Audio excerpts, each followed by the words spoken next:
Zambia Blog Talk Radio.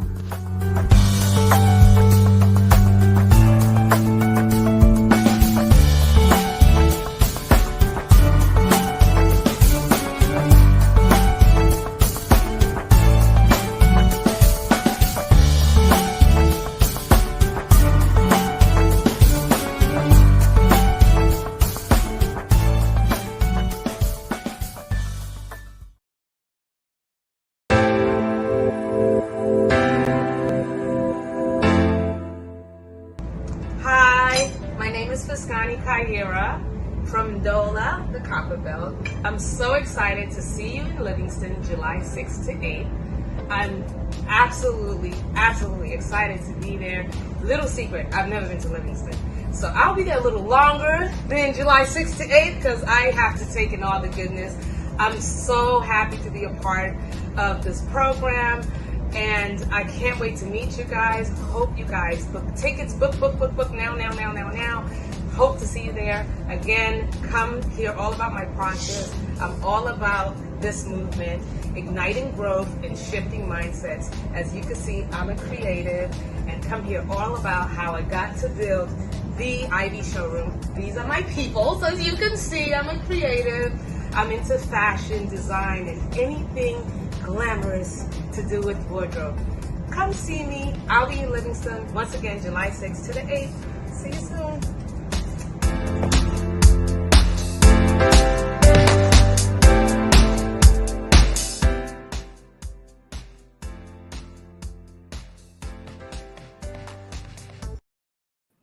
Hi everyone, welcome to the show, and it's Saturday, June the 25th. Amazing how time has flown. The mid of the month is already slipping away. Like we always say, let somebody know that the show is on and tag them, share the link. For those of you that are not on Facebook, I know you always say, oh, please send me the link, please send me the link. You can subscribe and like our channel on YouTube. It's ZBTR TV. That way, when we go live, you get the notification and it lets you know what is on the show. All right, exciting things we're going to be talking today. What is trending? What are the trending issues in the global market? Let me welcome my co-hosts here before we go any further. Mr. K, good afternoon to you from Lusaka. How is things doing? Good afternoon, Uncle Nathan. Things are well. The weather is warm, so at least we're not wearing warm clothing. We're safe. Okay, when you say warm, what is warm? What's the temperature like? Well, it had dropped to single digits early this week, somewhere there, which is rare for us here. Okay, that's interesting. Yeah. So I guess you are in the same, you are joining the Canadian club, right? Yes, very soon it's going to be snowing. Not even close. Not even close. Not even close. Warm in Zambia is anything above 25 degrees. That is the warm. So it dropped to 9. How are you, my friend? Imagine. I'm okay. So you can hear that the difference. Looking forward to this discussion. We're going to be talking about the what do you call it? Bitcoin, cryptocurrency, cybersecurity, and those kind of things. I know most of us are not very comfortable and excited about these topics, but it's important for us to deal with these subjects to understand what is going on in the, I'll use this word, in the underworld, okay? The hidden world, the world that we want to disconnect ourselves from, but it's actually what runs and drives everything and most of the stuff that we are doing.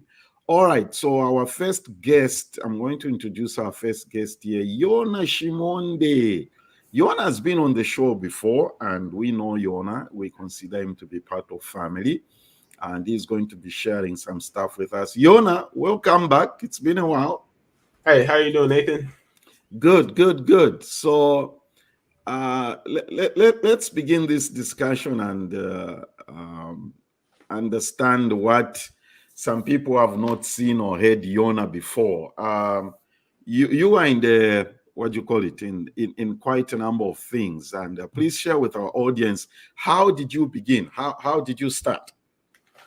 I guess I'll start from the beginning. Yeah. I worked AT&T. I worked at AT&T for about 3 years. Yes. I worked sales. This is where I learned to communicate, sell, and kind of learn about, making money.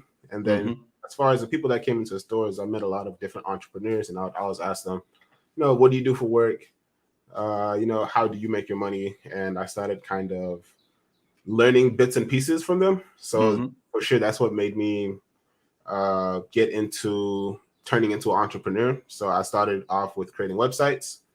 And, once I started creating websites, I learned how to create my own website. I created a clothing line, and then I learned how to advertise for myself online using like Facebook ads, Google ads, things of that nature.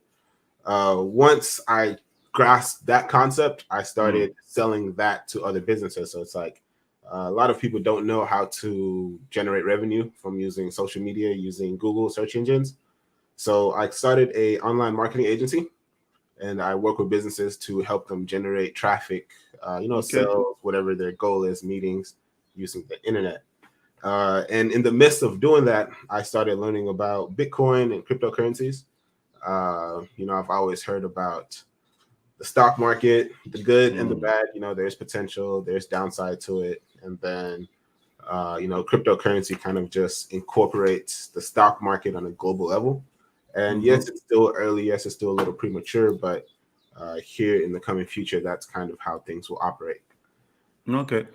So to learn and understand Bitcoin, cryptocurrencies, what did you do? You just started reading about it, or how did you get yourself into that?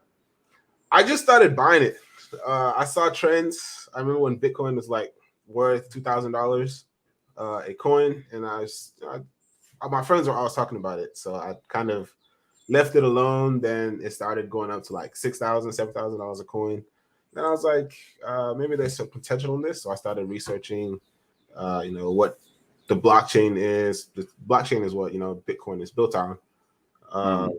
And I just started buying different things. So there was a lot of brand new crypto projects. And I was like, all right, I have $100.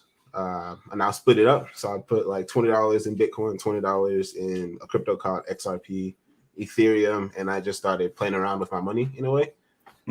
Still didn't really know what I was doing. Playing around with your money, right? Yeah, exactly. I didn't really understand what I was doing, but I knew it worked like the stock market, and you buy in low and sell high. You see, my colleague who understands this a bit more than I do, Roger, will jump in here. You see, the language that you're using, I think, is what scares people, and this doing this business. So remember, I did ask you a question behind the scenes. I said, I keep hearing this terminology, Bitcoin, cryptocurrency. What is Bitcoin? What is cryptocurrency? Is it the one and the same thing, or what's happening here? So I'll say the word cryptocurrency is more of a classification. Okay. Just like how you would say fiat, that's the dollar, the pound, all of the different world currencies. So just flipping that on the digital, cryptocurrency is just a digital currency. Okay. And now you have different types of digital currencies. Yes. And the main one is Bitcoin. And you can compare that to like the dollar. You know how the dollar is the main currency, is the main global currency, right? Exactly. Exactly. So now Bitcoin is like the main global currency for the internet. And then now, just like how people would create a stock, they'll start up a company, create a stock, and put it on the stock market. Yes. Now companies can create a cryptocurrency and put it on the crypto market. So now, just like how the stock market works, it's backed by dollars. People buy in with dollars, and of course, the stock market goes up and down. That's how the crypto market works. You get Bitcoin, and then you convert that Bitcoin into whatever cryptocurrency startup that you choose. Does that make sense? Okay, it does. It does. So there are many. You see, your fellow expert here is smiling. So, like you said, Bitcoin is like the dollar, right? The most known, most famous. How many are there out there? How many Bitcoins? Yes. It's 21 million. And this might be a little No, confusing. I think what it means is how many cryptocurrencies are there? Okay. Oh, there are thousands. Even I right now can create a cryptocurrency. It's not that hard to do. And this is where a lot of people get scammed because anybody can create a cryptocurrency. And then if you buy into the wrong cryptocurrency, you can lose your money. So the barrier to entry is really not that hard. You just have to get like if you know how to code, then you can just literally get on the computer, create one. So this is where I always tell people, do a lot of research on the cryptocurrency you're buying into. And like I said, companies start cryptocurrencies all the time, and focusing on those established companies or even a startup that has a lot of potential instead of just buying random cryptocurrencies that you don't know about. But there are thousands of them.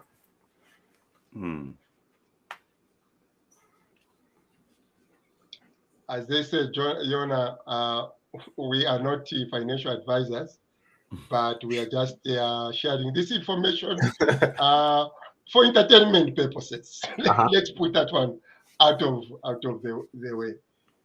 Yona, I was in the currency. I think I even invited you to our show one time, but I had to pull out because of what is happening. Even great minds like Bill Gates one time said, imagine carrying 2 billion in just a coin like that when he was selling it. But now he's saying, oh, the crypto has no underlying value to which it is attributed to. The crash from 65,000, so it reached 65,000 to today almost $20,000. It's giving a lot of people that sense of, I don't know, should we say instability or the great unknown, this thing we don't know. Now look what it is doing. What is your sense right now as we look at the cryptocurrency and the question of it not having any underlying product to support it, like the Walmart stock would do?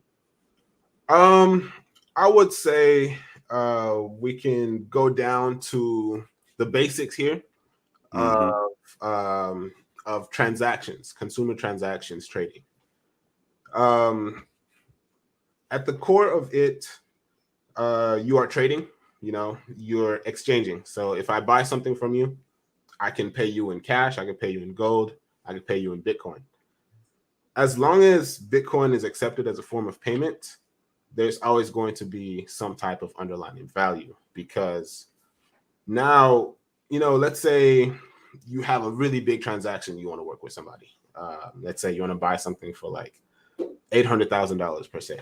To go through the bank, you try to make that transfer, there's going to be a lot of back end stuff you have to go through. Questions. And whereas with Bitcoin, you could just send $800,000 direct without any central authority telling you, hey, we're just confirming if this is you. And yes, that's a good thing. Yes, it's a bad thing at the same time. But just that fact of I can make a purchase with Bitcoin and it's accepted in numerous places, that's where the value lies. So until people just worldwide don't accept Bitcoin, I don't see it failing. So yes, to talk about the crash, yes, it went from $60K to $20,000. You have to look at year after year growth with cryptocurrencies because it's so volatile. You can't look at it from month to month. 1 month, one crypto can be, $5 a coin. The next month, it could be like $700 a coin. It's only on average less than 5% of the world population even owns crypto. And even less than 1% has over $100 into it. So it's really not that much money in the market. So whenever large transactions, market things happen, rumors of war, it's going to crash it because, like I said, only a small amount of people are even utilizing crypto. In about 5, 10, even 15 years later in the future, the way crypto works, it works better than our current financial system today. So I see us transitioning to that, because in order for me to send money to Zambia or China, anywhere around the world, through my bank, it's going to take 3 to 5 business days. You guys know the standards with sending money across the world. Mm-hmm. Yes, there are third-party people like Western Union you can use, but they're still processes. Whereas with this system, you can send money in less than 30 minutes, less than a minute, to anywhere across the world. So like I said, just off of that aspect, innovation, yes, it's scary. And yes, a lot of these world billionaires are down talking it, but at the same time, a lot of these billionaires that down talk it end up buying the same thing they're down talking. We're talking about Elon Musk. He was talking about Bitcoin, the negative things, but his company holds over $2 billion worth of Bitcoin assets. Same thing with Meta. They're investing into the metaverse. They're investing into cryptocurrency. So it's like you can't really. They talk and kind of scare people to get out. Yeah, so they can stay in there. Yeah, and so that they can own everything. Mm-hmm. Yeah. the person who is listening this morning wants to be in the crypto currency. 2 questions before I pass it over to Nathan. Nathan asked you, how many are there? I guess his second question I'm asking on his behalf is, so how do you pick, number one, the best one? This is the one I should invest in. Number 2, how do you even start investing in the cryptocurrency? So there are 2 ways to do it. So this is where we have the traditional way is a centralized location, considered to be like a bank. You open a bank account, you go on that bank account and buy crypto. So there's like apps like crypto.com, Coinbase. Just set up an account with one of these big companies and you'll be able to just buy crypto with your credit card. And then the other ways is the decentralized finance side of it, which means you are your own bank. So now you don't have to go through a central authority to buy crypto, and it's a lot more complicated to do it this way. So if you're a beginner, I would recommend you go to like crypto.com, Coinbase.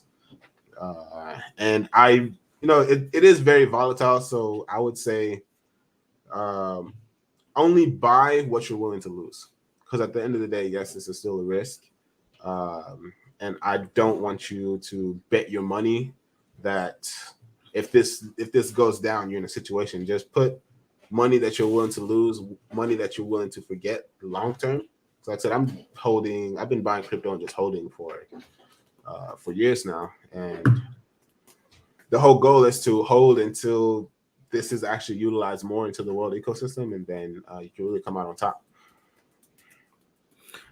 Roger, quickly here.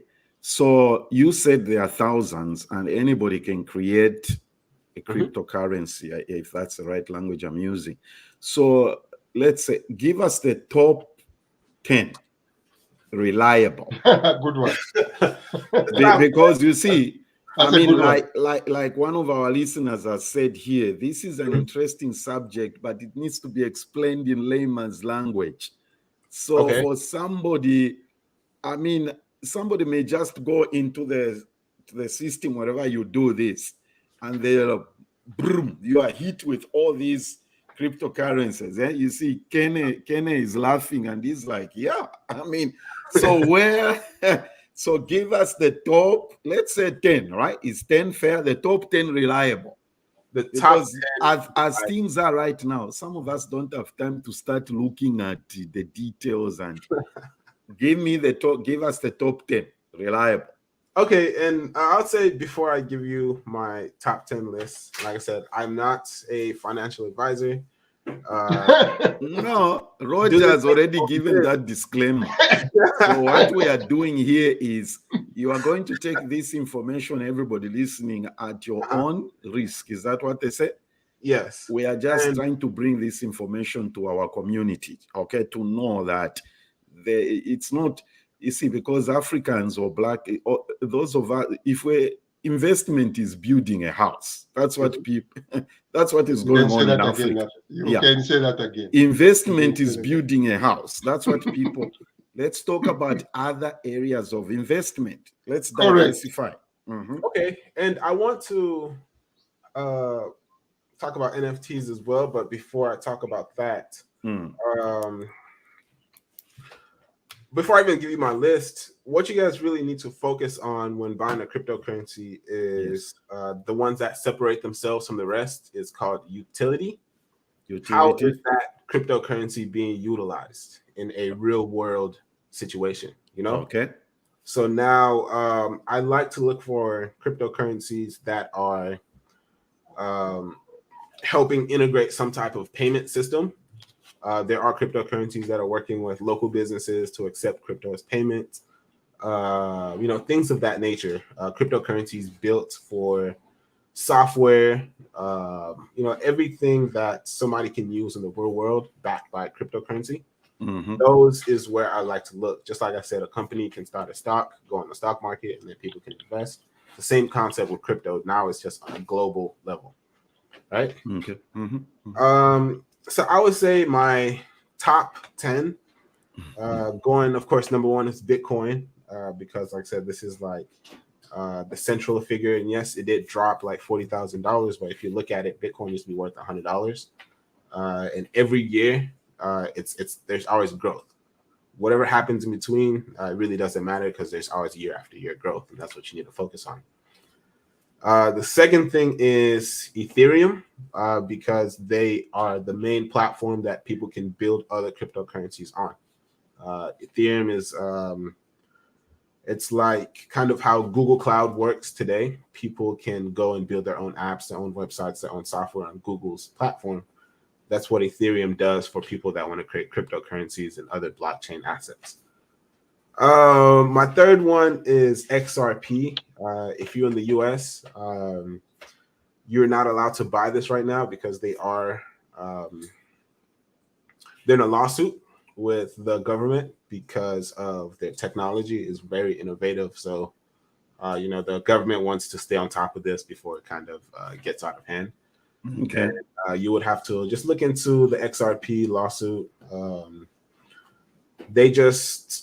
They want them to register as a stock instead of a cryptocurrency. That's kind of what the main argument is about. Going on to number 4, I like Decentraland. The call sign is Mana. This is what's going kind of more in the metaverse, if you guys are familiar with the metaverse. Number 5. All right. I like this cryptocurrency called Pundi X. If you've heard about Pundi, like I said, they are a company that is developing payment systems for businesses to accept crypto as payments. It's called Pundi X. It's actually one of my favorites. Number 6 would have to go to a company called Celer Network, CELER Network. I won't give an explanation on that one. It's kind of long. I go to number 7. I like Litecoin. Litecoin is like the silver of the internet. So Bitcoin is considered the gold of the internet. Litecoin is just like the next level down, the silver. Ooh, let's see. I have a lot, so I'm trying to narrow it down. Number 8. This is one of the new ones, and this is one of the high risk cryptos because if it fails, you can possibly lose a lot of money. So definitely don't put a lot in this one. Just something we'll be willing to lose. It's called VVS Finance. They're the first company to work with Crypto.com to create a decentralized network. And like I said, just for time's sake, I won't jump into that, but it's called VVS Finance. What else do I have on my list? I'm looking through my app. Now leave it just there. I think the people have got the concept already. Okay, you wanted to address something about NFT. Tell our listeners what NFT stands for and how it works. So now we're getting into real world things. This is what's coming in the future. NFT means non-fungible token. In layman's terms, it means ownership. I own this. Right now, what's trending is people are making images into an NFT, and people are buying those images for a lot of money, which is fine, but it's not really practical because it's kind of just what became trendy is people buying images as NFTs. So what an NFT means, like I said, it means ownership. So now somebody could create something and attach an NFT to whatever they created, and whoever owns that NFT owns what was created. So now you can tie that NFT to, let's say in the future, something I would like to do is you can create a deed to the house into an NFT. And now somebody can buy your house with cryptocurrency directly on the blockchain market. Things like your car, I don't want to say registration, but just I said to make it simple, like I said, an artist could come in, create a piece of artwork, whether it's digital or physical, attach an NFT to it or turn it into an NFT, and somebody could buy that artwork on the blockchain using cryptocurrencies. Does that make sense as far as the ownership piece?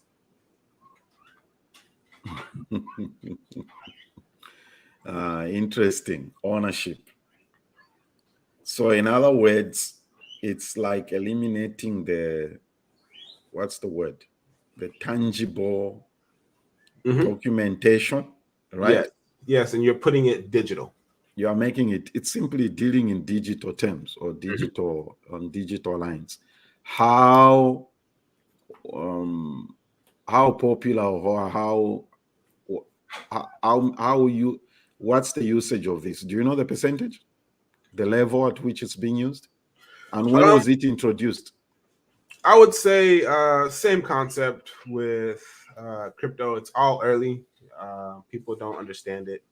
But like I said, in the future, real estate can be sold as NFTs. Cars can be sold as NFTs. There are already companies right now that are letting people kind of more of like an Amazon style. People create a product and they attach NFTs to it. And now instead of giving somebody a gift, you would give them that NFT. And they have the option to redeem that NFT to get that physical product, or they can resell it. They were using, the company was using a Christmas as an example. You know, you have Christmas, you give presents away, and maybe somebody doesn't like that present. So now instead of giving them that physical product, you just give them the NFT for that product. And if they want it, they just redeem it and it comes to them, or they could just resell it to somebody else and they redeem it. So those are real world situations. And all I'm trying to say is an NFT attaches ownership to a specific thing. And now it is backed by the blockchain, meaning you can't falsify the document. You cannot create a false duplicate. A lot of people will go and, I'm sure people have tried to create fake deeds, fake anything, but now only one person can have this NFT and you can't falsely duplicate it. That's where the value comes in. Because now you know who owns what, and it's not, and you can't second guess it. And yeah, that's a little more technical, but as time goes by, you'll start seeing these things become more mainstream. Interesting. Let me take you back to the cryptocurrency. When I've noticed that when you walk into some very busy, high traffic shopping places, there are some ATM like machines. Okay. I wish I'd put this into the system, Roger. It completely slipped one of the machines into the stores that I walk in frequently, they have this thing called coin cloud machine. Mhm. How does that work? If somebody, we're trying to make this as simple and as easy as possible to those listening. This is technical stuff. Yeah. So if I walk into that machine, coin cloud, okay, let me read to you what I saw on this machine, Roger. It says, it's got a place where it says 1 MBTC for $25.68. What does that mean? You said 1 BTC for how much? 1 MBTC for Mhm. $25.68. Long story short, that's just a machine to purchase cryptocurrency. So now, just like you have a standard ATM to go and get cash directly from your bank, you can go and get Bitcoin directly with cash or credit card right at a local area. They're popping up everywhere, different gas stations, different malls. And that just represents you're going to buy $25 worth of Bitcoin. And then you can have that Bitcoin sent to somebody. You can send it to yourself, or you can sell Bitcoin at that machine. So basically, this machine has got, it's labeled Coin Cloud. So this what I'm buying is Coin Cloud, right? No, CoinCloud is the company that owns that machine. Okay. And now CoinCloud company is providing Bitcoin machines so people can buy Bitcoin. And of course, they're going to make their money off of that transaction fee. All right. So in this machine, it will give me options which coin, which one I want to buy, right? Some of them do, some of them don't. I'm not for sure. Some of them give you only one option. They only sell one particular. Yeah, most Yona, I think most of them, like we have here, they have at least three. The top three, Bitcoin, Ethereum, and the other one. At least most of them I've seen have these top two. At least, yeah. Okay. But yeah, I think they are trying to make it more appealing to those who can't go to, who can't use their apps anyway. Yeah, that was going to be my next question. So to avoid this complication that we are trying to address, that. So this machine makes it easier for an everyday person like me to go there and buy these things, right? Is that the concept? Yes. Okay, there is a question here from Chine, who's our next guest. Will be Kene. talking about Kene. Yeah, we'll be talking about Kene, Chine. Okay. We'll be talking about cybersecurity. How do you market cryptocurrency or NFT that you created? So I am, like I said, my background is online marketing. So this is just where you just create a standard marketing plan, whether it's digital, but you want to start off with a database, collect email addresses and phone numbers of potential people that would buy your cryptocurrency or NFT. So you would run an ad on social media platform. You could target crypto enthusiasts, NFT holders, and just let them know, hey, I am going to release a cryptocurrency or NFT project soon. If you're interested, fill out this form. You collect their email, collect their phone number. Once you're running these ads on these various platforms, you have your database. Once you're ready to launch, you send out an email blast, text blast to let them know, hey, we're launching in 7 days. Be prepared. And then, you could hire some influencers to promote your product on social media, hype up your launch date. Yes. And a lot of companies hype up a launch. So this is what you kind of want to be careful for.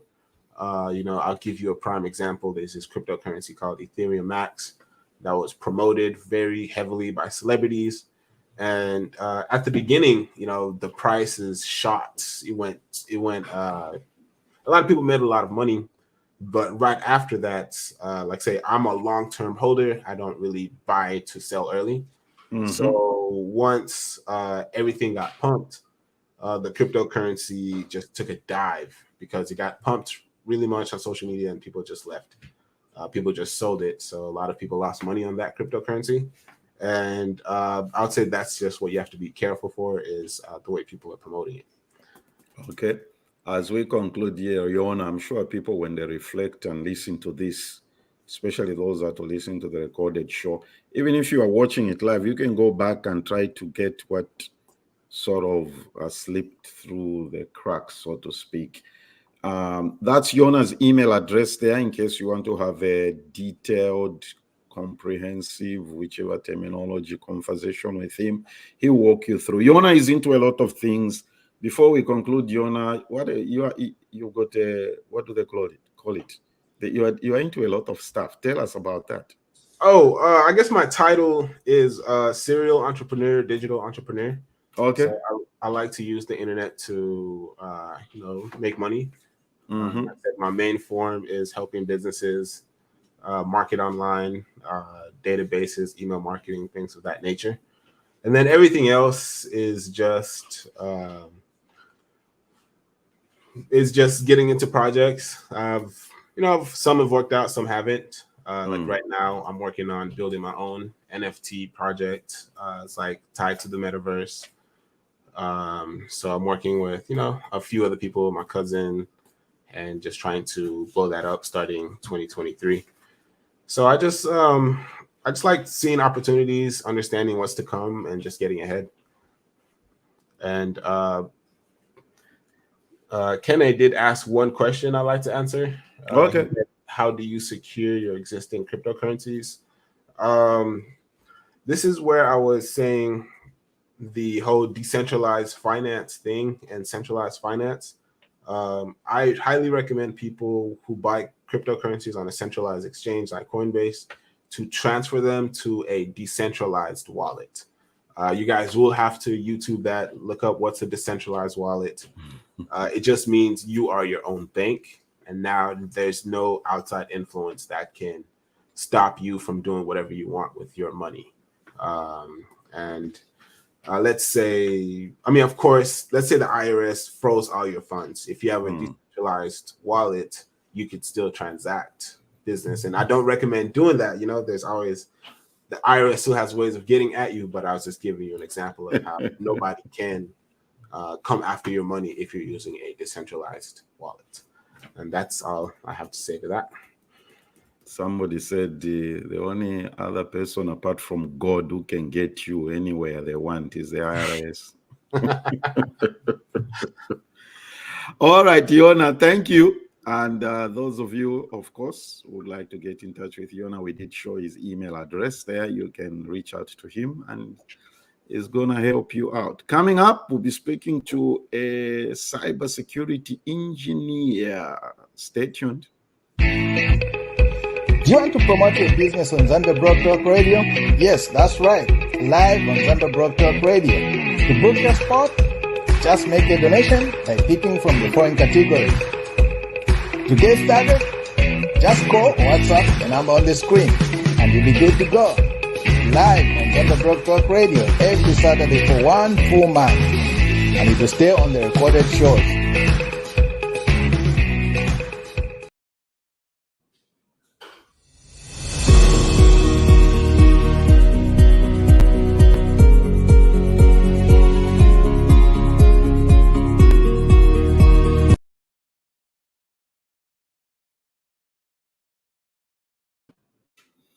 All right, welcome back. The Zambia Diaspora Conference, scheduled for Livingstone, 6 to 8 July, is coming up. That clip I was trying to show you is telling you that now you can watch virtually, and I think the the registration should be $40-something there. You can look it up. The website is scrolling at the bottom of our screen there, shiftingmindset.org. All right, coming up is our next guest, Mr. K. You can join me here. Kene Chine is a cybersecurity engineer, and hey, Kene, welcome to the show. Yeah, thank you for having me. How are you doing today? I'm doing great. Thank God. Hi, Mr. K. Hi, Uncle Nathan. Welcome. Hi, Kene. Let's see. Thank See you. Yes, if we hi. can have a conversation with Mr. Mr. Chine here and find out um, who is a cloud engineer. What does that mean? Wow. Okay, What cloud does your engineer. job entail? So basically, the cloud is just an infrastructure that you do not own. Just imagine using a computer that you don't own, or using a storage system that you don't own. So this is the new trend of technology and how businesses actually run their business, so that they cut the cost of buying network systems, routers, switches, even your desktops and all those infrastructure before they have to spend all the money, buy all that, house it, make sure that they have uninterrupted power supply, and still pay people that will manage those things so that they don't go down. So now the cloud is typically just someone else's infrastructure that is hosted somewhere else, and you just log in and you pay as you go, as you use it. Okay. Yes. So before, when they have those infrastructure, they are buying it outright. They are paying whether they like it or not, whether they use it or not. They are maintaining it whether they have to or whether they don't have to, and they are paying people, the experts, to actually manage it. So a cloud engineer is one that assists the company to make that shift from the traditional data centers to now go into operating on the cloud computing model. And we have one of the top three cloud infrastructure is your Amazon AWS, Microsoft Azure, and Google Cloud. So Okay. yes, so over the years, Amazon had that foresight and went to build all these server farms and data centers where all those infrastructure is there, and kind of created a business model for you to be able to log into those servers and operate your business rather than you buying all those things. So Even now, even at a personal or individual capacity, we do use cloud, right? We do. yes. So what people wouldn't know is basically your Gmail, your Dropbox, those are cloud services. Okay.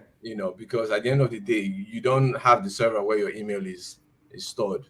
You just have an access. So those things are physically stored somewhere. It's on a hard drive. It's running somewhere. It's replicated in different areas, so that if one crash, you can still have your email. So yes, we've been using cloud at that application level, but now it has gone so broad that the government itself is actually even migrating to the cloud. Oh, wow. Okay. Yes. Interesting.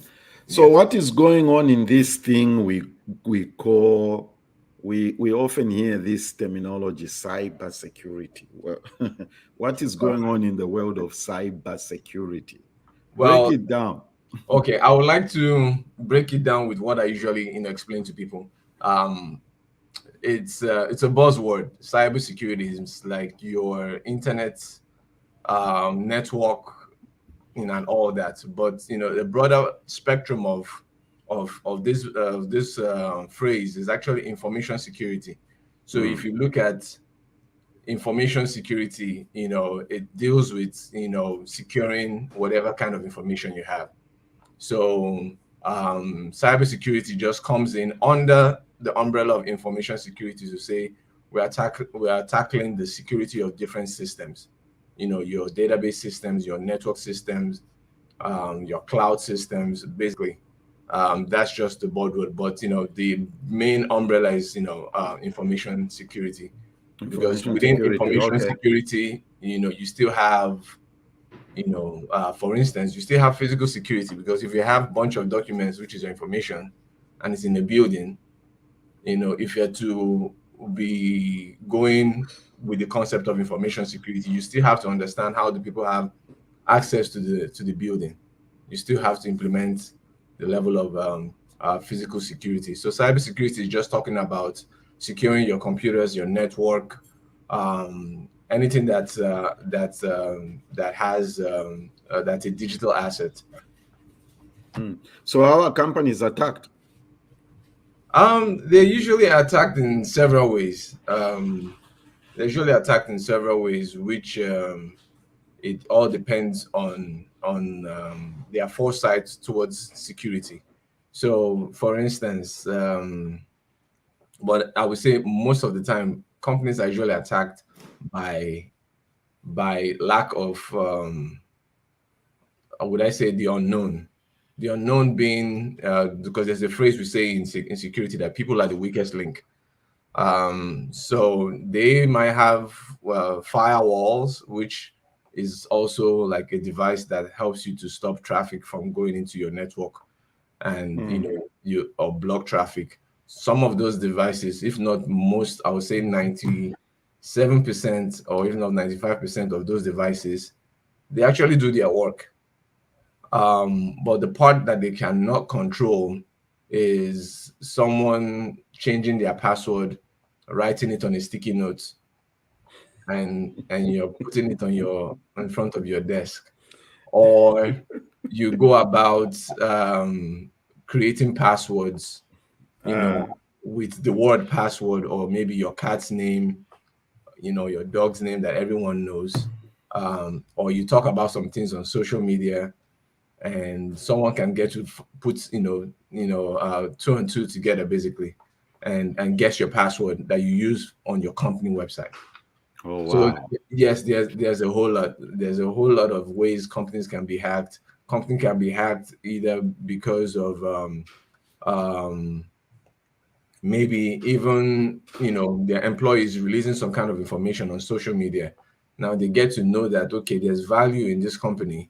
And it's just like the movies. When you see they say we're hacking the company, it's not just the way it is. They make it look very easy.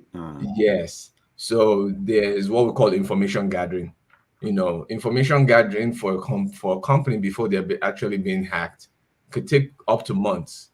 Wow. So yes, so they are looking at the employees, they are scanning your network.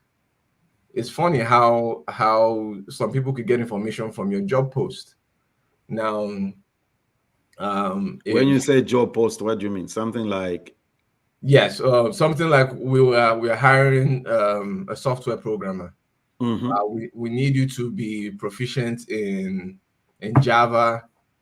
We need you to be proficient in this maybe Salesforce. Whatever the technology is, you're there talking about the technology, and you're saying, hey, I need you to be proficient in Java 3.2 or whatever it is. You're already disclosing the technology you're working on. So people can look and say, hey, okay, now I can tell that these people are using an Oracle database. They are operating on Java 3.2. Based on the job descriptions that they are specifying that we need someone that has this skill set. Okay. That means that they are using those So things. in that job, whatever, they've given away information without realizing that they have given away information. Exactly. And these things that happen with the hacks actually happen, they are organized. We use the term nation states, which means other entities, other countries like your Russia, India, China, that technically want to hack all the companies in the US. So we refer to them as nation states. So they are really organized.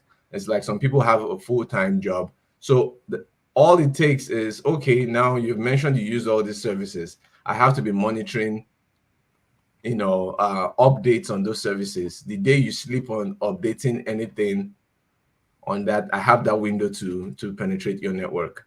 Now, the day you don't do any, maybe Java does an update, and you wait for like 2 weeks to make a security update, and I'm monitoring the fact that I need to find vulnerabilities in these services you have already told me that you are using, I'll just be waiting for the day you don't update your Microsoft operating system, which it's in the industry, it's out there. There's what we call a Patch Tuesday.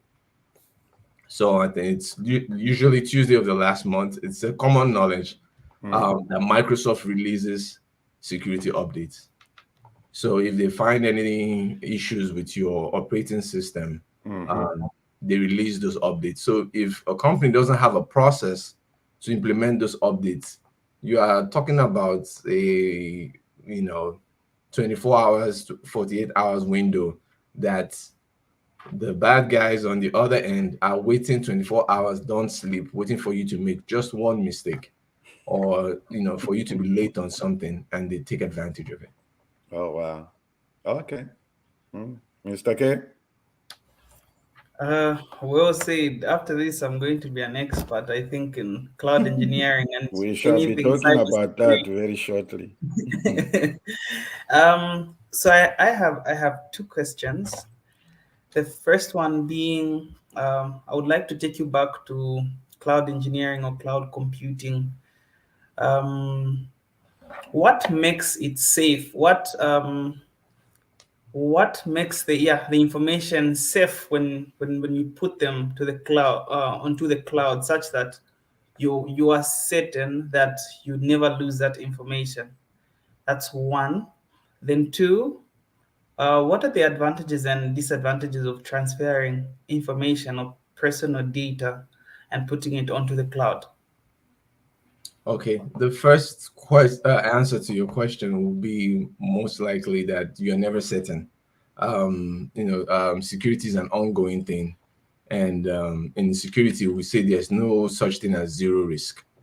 All you're trying to do is to limit the risk or reduce the risk. Basically, I would say reduce the risk of what faces that infrastructure, that information that you're putting on the cloud. So it's an ongoing process. You just have to always keep at it. So most companies that you've heard on news that were hacked, we are not keeping at it. They either said, hey, yes, we had this alert, yeah, we'll look at it later, or oh, it is going to cost us this amount of money. We just created a product, we might as well just give that money to marketing so that we'll sell more. We'll come back later to fix this thing or update this. So, and maybe they become a big topic in the news. So it's an ongoing process. You always have to have processes, meetings, anticipating every possible way that you could be hacked or you can lose your information. But for the most part, the trend of the cloud is the fact that there's a huge cost benefit. There's a huge cost benefit. That's why a lot of companies are migrating to the cloud. And there's what we call a hybrid cloud. A hybrid cloud means that there are some banks that say, hey, we don't really trust the cloud 100%. We're going to have some things there, and we're still going to run our own data centers the way we have been running it. We have the money to pay the people that will be there. We would, make sure that power never goes out. And, so they might say, let's differentiate the kind of information we'll put in the cloud. Let's differentiate the one that will just be, looking at the information. They prefer to do that. But there are people that also fully move to the cloud and saying, everyone logs in to the cloud, your Microsoft Teams, every other thing you're working from, is being stored there. So one of the other reason is now, talent. So there's a huge cybersecurity talent, shortage. So for instance, if you were to run your own cloud, which some companies do have their own private cloud, you still have to employ top security experts to always maintain those things. So most companies don't have those talents. They cannot pay those people. So to a large extent, they rather move to the cloud, where to an extent they have top security people maintaining these servers, maintaining these things, and the other part is the fact that they already have those existing infrastructure. So now what the cloud allows you to do is, if you are going to run a particular service or run a particular infrastructure Okay. for a month, and that month you need, because it's Black Friday, that month you know that there's going to be traffic, um, to your site, you can Mm-hmm. increase your servers from 3 to 10, within a click of a button from your laptop. That means that you'll be paying more for that month, as opposed to if you were to make that change. If you had those servers, you have to buy all those things, and even after Mm. you're done, you still be paying for it, and you're not using it. So you can scale up, you can scale down. You just be on a pay as you go model. Oh, on the month of November, all the way to January, you'll be using more of these services, and you just go increase my capacity from 3 to 10 to accommodate all the people that will be coming in during that period. And you can downsize it just with a click of a button, just a couple of minutes.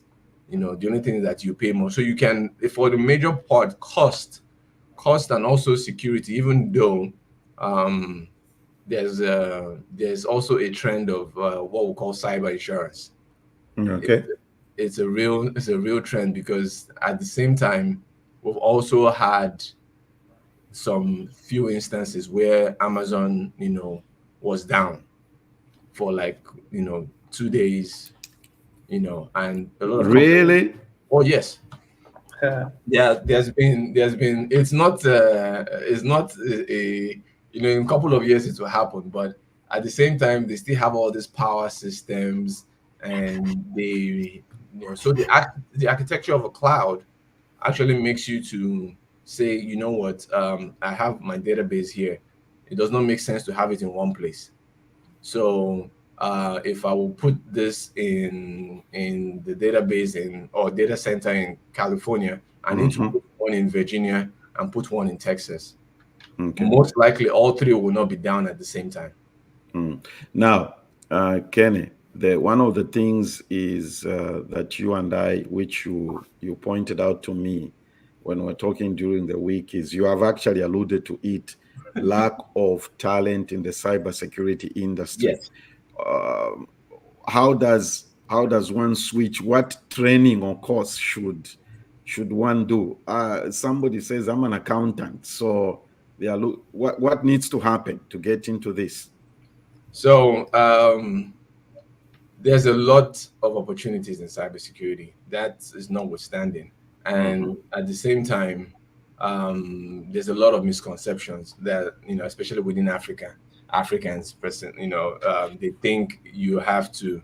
I had that, because I didn't start by explaining my background, even though my background has been in IT. Okay. You still have a lot of IT people that are struggling to get into cybersecurity.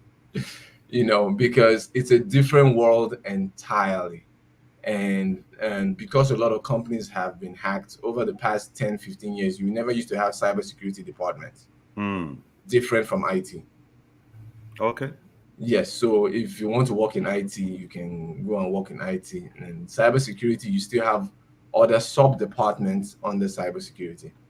Um, and there's that misconception of, you have to have this talent, you have to know programming and all that. So there's a lot of opportunities, and anyone can switch.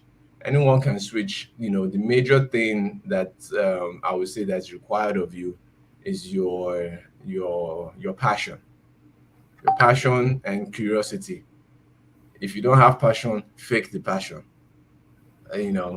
Because some people's motivation, can be different. When I see a lot of people, would I say they try to climb the ladder from the top, because they now Hmm. heard that, oh, you jump into cybersecurity, you're making six figures, and you think that you can jump step one, step two, step three. Yes, you can, but now what's your backup plan? There are people that have been given jobs, and when it now comes to, okay, you have claimed a manager position, so now manage the team.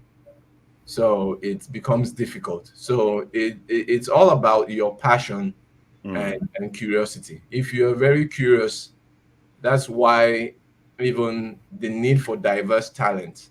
So we still have the technical people that are doing the programming, the engineers that are doing a lot of things. But if someone doesn't say, hey, are we actually encrypting this stuff, or you are that curious in a meeting, all of their head might be all going towards technical. So they need people that will think out of the box, people that are curious and also willing to learn, because technology changes. Okay. So, some people go through a course and they say when they get in there, you can't come to a meeting and say you don't know, because you have to have the habit of every week to understand what's in cybersecurity news. Which company was hacked, how were they hacked? If they were hacked a certain way that you have not protected your own infrastructure, you better start looking into it. Kene, quick question. Sorry, Kene, to cut you. Quick question. On the individual level, those who are watching you today, Yes. cyber security, what should we be aware of? What is happening either on our phones or on our daily activities on the computer? What should we be aware of? We should be aware of a lot, and the truth is that for the most part, I would say just know that anything on the internet is not secure by default. That's a good start. Yes, anything on the internet. We're in the trend of these days. Your fridge has an IP address.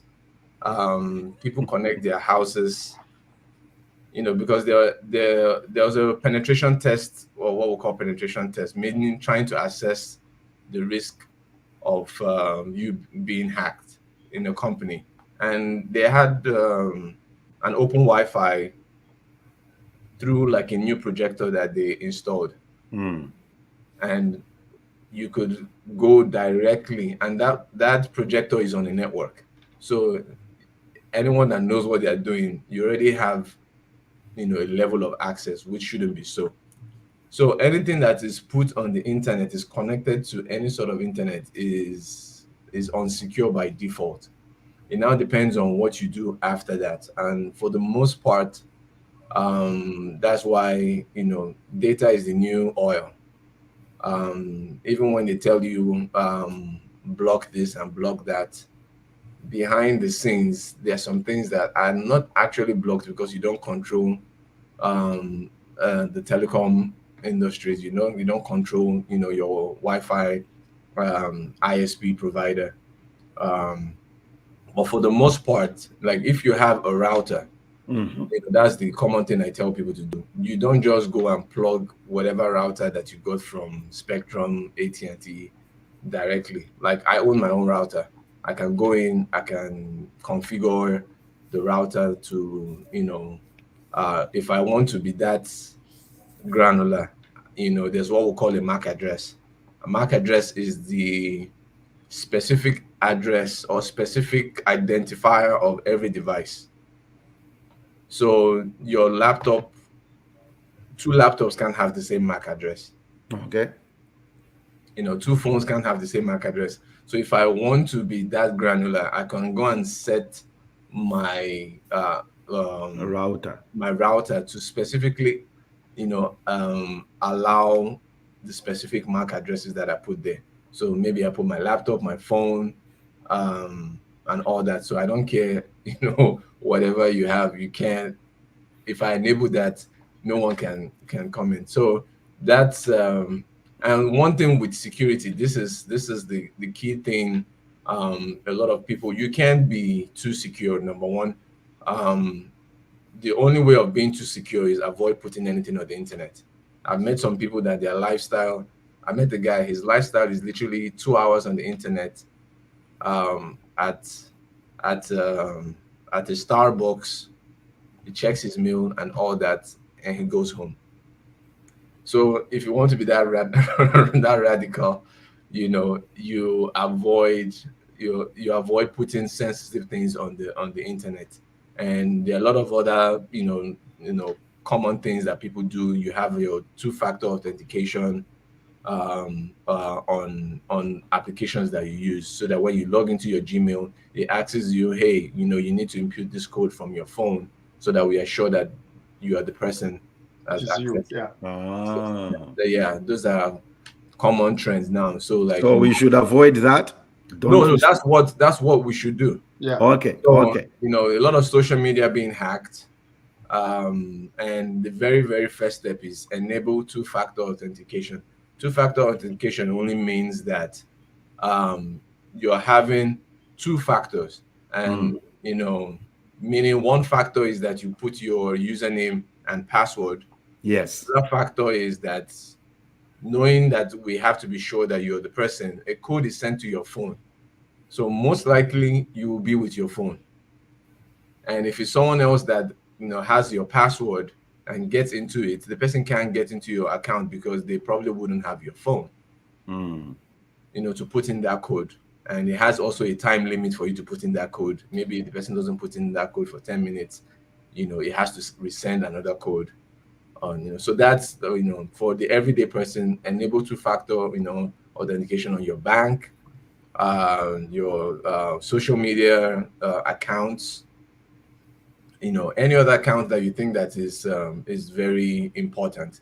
There are some things that, for me, you can't keep track with all of them. Sometimes I try to group everything. Okay, this is a library account or whatever. This is a Starbucks account or McDonald's, or yeah, create the account. Worst case scenario, someone hacks into it, there's nothing there.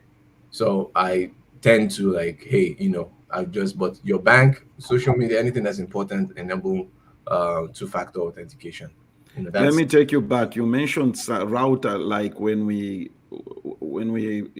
purchase services from these internet provider companies. Okay, you mhm. said I shouldn't just connect it. What should I do before I just plug it in or connect it? Normally you can't really avoid. So, for instance, I personally, have my own router. So, like, Mm. what they give you is a modem, right? You can Yes. They give you a modem, and sometimes they try to upsell you. Hey, do you want to pay extra $5? We'll give you our router. Um, you Oh, know, okay. yes. So you can get the router. Don't get me wrong. But when you do more research, like from the brand of the router, you can have a default access into that router. When you have default access into that router, then you configure the router. You change the default ID. You see, because anybody can go to the back of your router, and to start with, they will now say, okay, AT&T, this, and this is the password. Um, a lot of people don't know, but people that are really deep into this, there's what we call wall driving. Mm-hmm. And wall driving necessarily means that someone can drive as close as where they will have um, Wi-Fi access, broadcasting from your home or something, and they might be parked somewhere, or they might use the device to actually broadcast your own Wi-Fi signal, Mm. and take advantage of it. So, but if you have your default stuff on the back of uh, the router, so Yes. and down from where you got it from, maybe they have access to that. You never changed it. Sometimes I specifically would even try to. These are just things that you do. You always keep trying to, like, I personally use a very scary um, ID name. When I change my ID name, I use like a very scary ID name to be like, okay, whatever. Um, uh, Give uh, us a hint. Give us a hint. for instance, I'll be like, maybe I might use my name, and no, not necessarily my name. I can just say network or net bomb, or I can say cyber hack. Oh, really? Yes, and you could, or there's a time I used zombie. Yeah, I'll be like zombie, or something zombie or whatever. So it's like psychologically, hey, anything is possible when you try to jump on this network. Okay. Yona wanted to add on something about a personal security tip. Let's bring in Yona here. Hey, Yona. Hey, Uh, how's everybody doing? good, good. You wanted to add on something for personal security?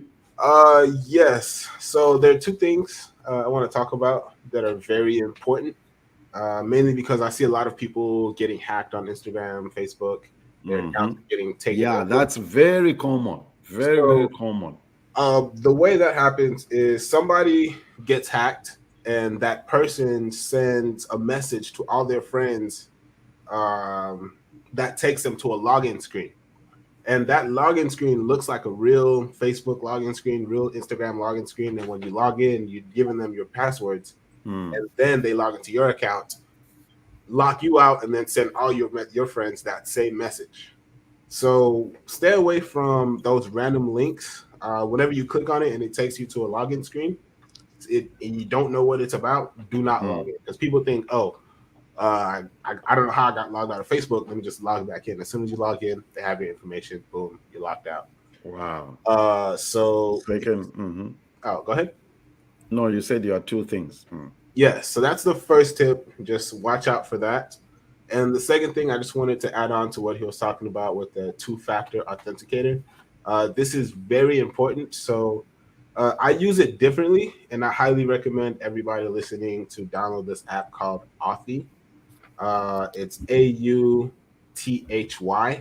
Authy. It is a two-factor authenticator app, and whenever you want to log in to something like your social media, your Instagram, your Facebook accounts, you get a code that changes every 10 seconds. So this is your two-factor authenticator code.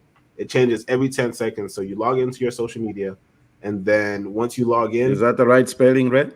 yes, Yeah. AUTHY. So it will ask Okay. you to enter that code as a verification process to get into your account. So you type in your name, and at this point, even if somebody gets your password, they can't log into your account without that code.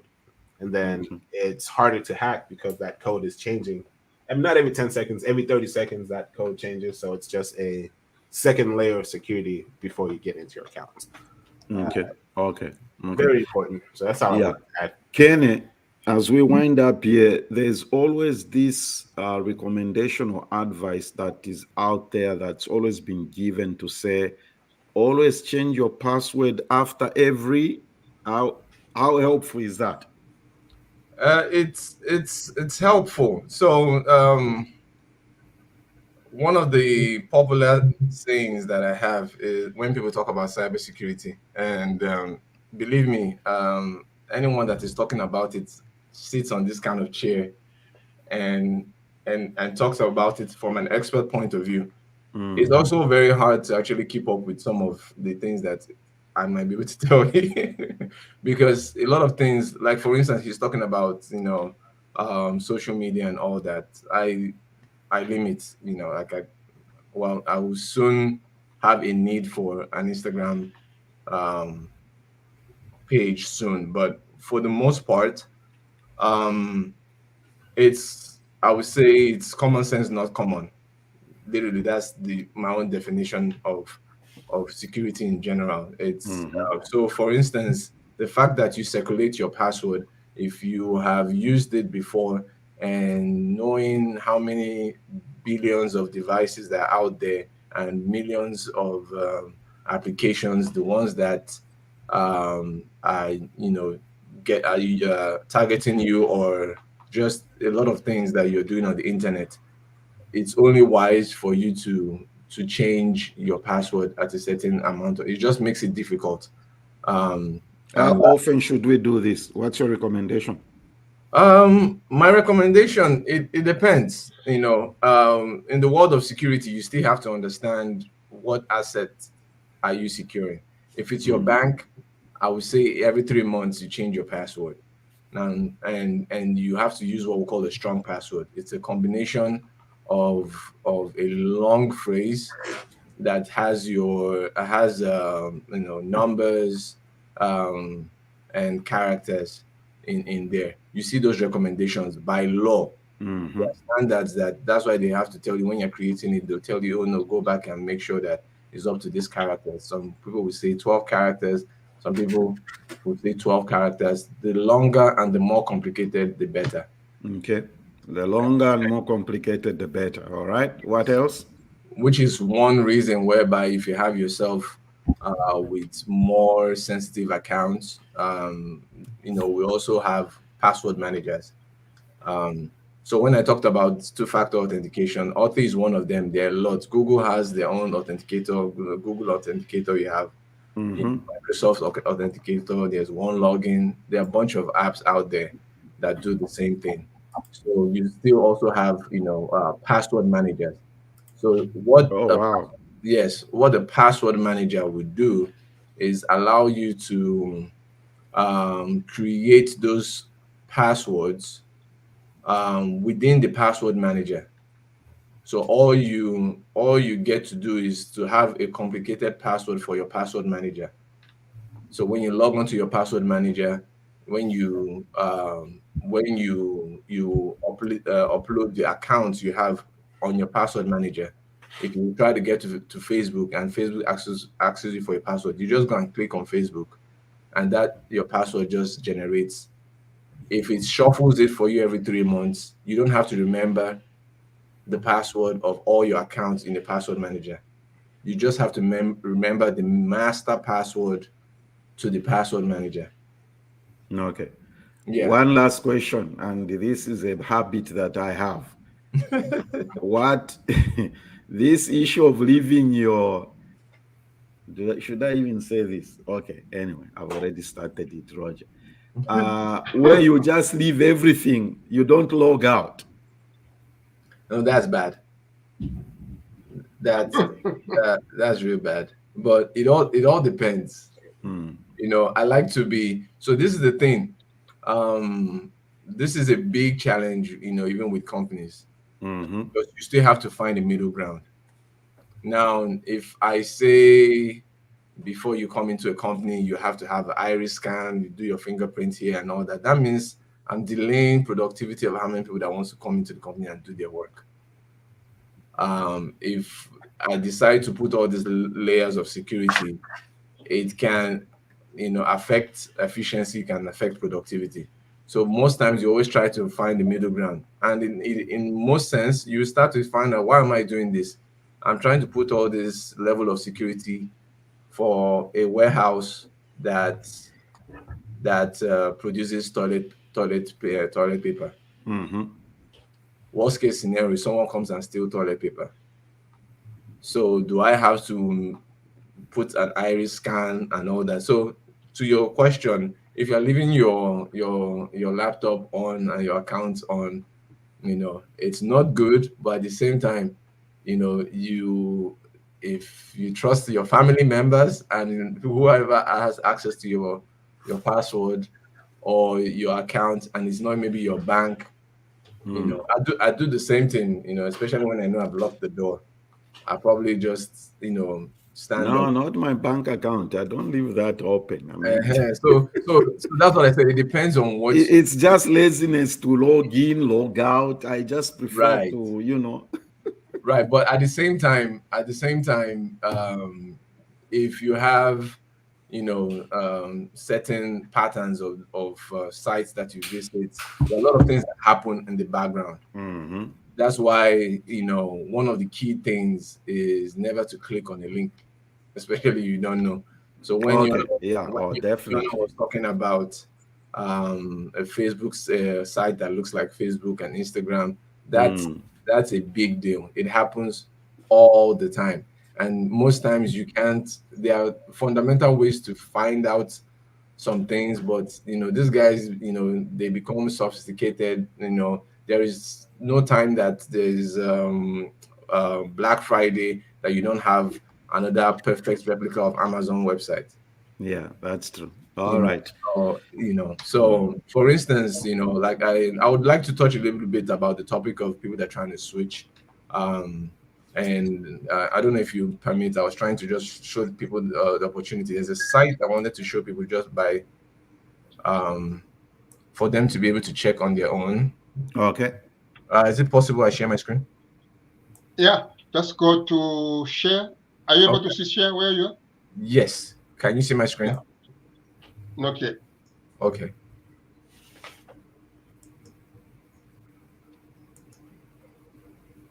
Do I have to share system audio? No. Do you want to share audio as well? Or it's just a slide? Well, if I share audio, that's the only way that they'll hear me, right? Are you sharing a video? No. No, you don't need to. Okay. You don't need to. Yeah. Okay, so can you see my screen now? Okay, there you are. It's coming up. Okay. Now choose the window where that your slide is. Okay, there you are. So this is so the name of the website is cyberseek.org. Anyone can go there to check. Cyber what? So this is what I was trying to show. Cyber.org. Cyberseek. Spell it cyber, CYBER, and then seek is what? No, cyber and SEEK.org. SEEK. Okay. Yes. .org. We're trying to put it on the screen. Okay. I don't know why it keeps loading, and why is this happening? You are hacked. You've been hacked. So I'm thinking there's a conflict with our system, with StreamYard. So this is what I'm trying to show. Now this is about the cybersecurity opportunities basically, and this is a map. It's like a heat map. Mm-hmm. So the darker the color, yeah, the more amount of cybersecurity jobs there in the States. This is for the US. So there's a lot of information. So you see Texas over here, about 83,000 job openings. This is Florida with 36. When you get to New York, you have 28,000. So the darker the color, the more. Oh, we're even more than we're more than California right now. Of course, they are more in California. That's where everything is. Yeah, so we have 83,000, jobs, way even more than California. I didn't even know that. So this is a good site for anyone to check. So cyberseek.org. .org, exactly. Okay. So, like for instance, when we talk about cybersecurity certifications, basically enrolling in a cybersecurity course, understanding the fundamental, it's that big switch that you have, that as in understanding the fundamentals of cybersecurity. Anyone can make a switch, because there's a level of experience from whatever field that you have been working that you can actually bring to the table, in addition to knowing the fundamentals of cybersecurity. And when you now understand the fundamental and kind of brand it with passion and curiosity, you literally go into meetings and have conversations, and you just put it out there that, hey, I'm looking for a job. But for the most part, when you now know the language and understand how to speak the language and understand all that cybersecurity entails at the fundamental level, which is this Security Plus, is this CompTIA Security Plus. This is the basic certifications, that, and you can see there are about 213 jobs, 213,000 jobs that's demanding for these certifications for anyone that wants to switch into cybersecurity. I just tell people start from here. It's not rocket science, you know. Okay. It's not rocket science. You learn this and you put this on your resume and be able to talk about it, and that makes you a switch. These Okay. days, you know, we still have you know, roles like cybersecurity sales engineers. So if you are selling before, you can still continue Okay. selling, you know, within. Very quickly again, this is very interesting. I think what you have added on here, Ken, are very interesting. Telling our viewers what is out there. How long does it take for someone to get certified in cybersecurity? Basically, with this foundation certification, if you put your mind to it, it all depends on the time you have. You know, if you are dedicating, you know, say 2 hour study every day, say in 2 months, you should be able to crack the certification. Exactly. Yes, Okay. in 2 months, if you're Yeah. dedicating 2 hours every day. And you know, these days I try to find people. I used to run a course. I still run a course, but So that's you do? yes, I do. That's So been young Kasuluba, and if we set up a class in Zambia, oh no, you'll be able to. that's no, as in there are different ways, because most of the times I've seen that within our community, everyone wants to go to a class. It's like we have this mentality of this we are paying for this class, and a lot of people are paying for different things that either those people have managed to build their business on how many people comes to their class rather than you know, or not even able to break the knowledge to the layman person. So either way, you know, it's a no-brainer for me. Like literally, you are like almost 10 to 15 YouTube videos away from learning cybersecurity and passing passing the security The plus. security what? Yes, yeah, you're about 10 YouTube videos away, you know, Okay. watching over and over, you know. So the email is there for Chine, and those who'd like to get in touch with him, like Roger said, we can set up a class. It doesn't matter which part of the world you are, right? It doesn't matter which part of the world you are. Yeah. Thank you for the virtual, Yona. Everything now has gone virtual, so it doesn't matter where you are. You can participate. That's what it is about. All right. Before we go, Mr. K, what are we having on the show next week?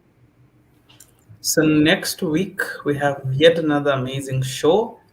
This time around, we have a young lady, 9 years of age, doing amazing things in Zambia. She's able to play the piano, she can bake, she's the best in her class, she's into sport, she's into so many things. So I'm looking forward to that segment. Excellent. So that's the show for you next week, and we hope to see you then. Yona, thank you. Don't be a stranger. All right, no worries. I won't. Yeah. And you, Kene, also, thank you so much. Let's stay in touch. You know, when you come on this show for the first time, that's it. You become part of the family. Right. I appreciate it. Yeah. And I definitely will be reaching out to Yona because there's one thing I was trying to mention. So, you know, basically within the world of cybersecurity, something comes up, some people want to break it. Any trend in technology that comes out, you know, so the blockchain technology is talking about, it is huge. Anyone that goes into blockchain security, literally you'll be telling them what to pay you. Honestly. And excellent. All right. Let's have some commercials running on this show. Come on, guys. Let's have some commercials running on this show so that we expand and become bigger. All right. I'm already seeing the shifting mindset. Excellent. There you go. That conference. All right. Let's end on this note then. I like your mind. I like your thinking.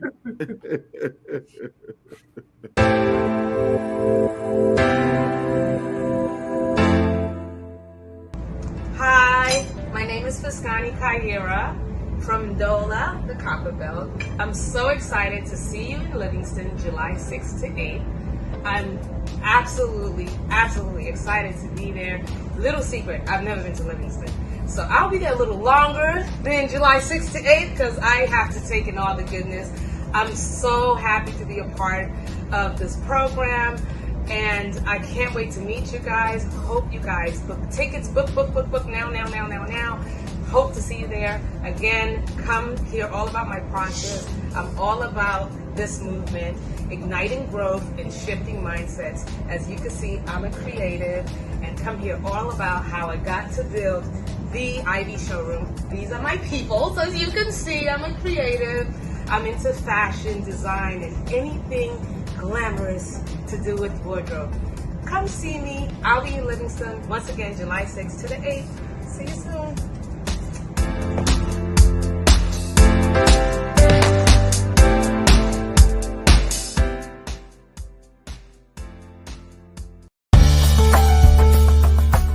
Zambia Blog Talk Radio.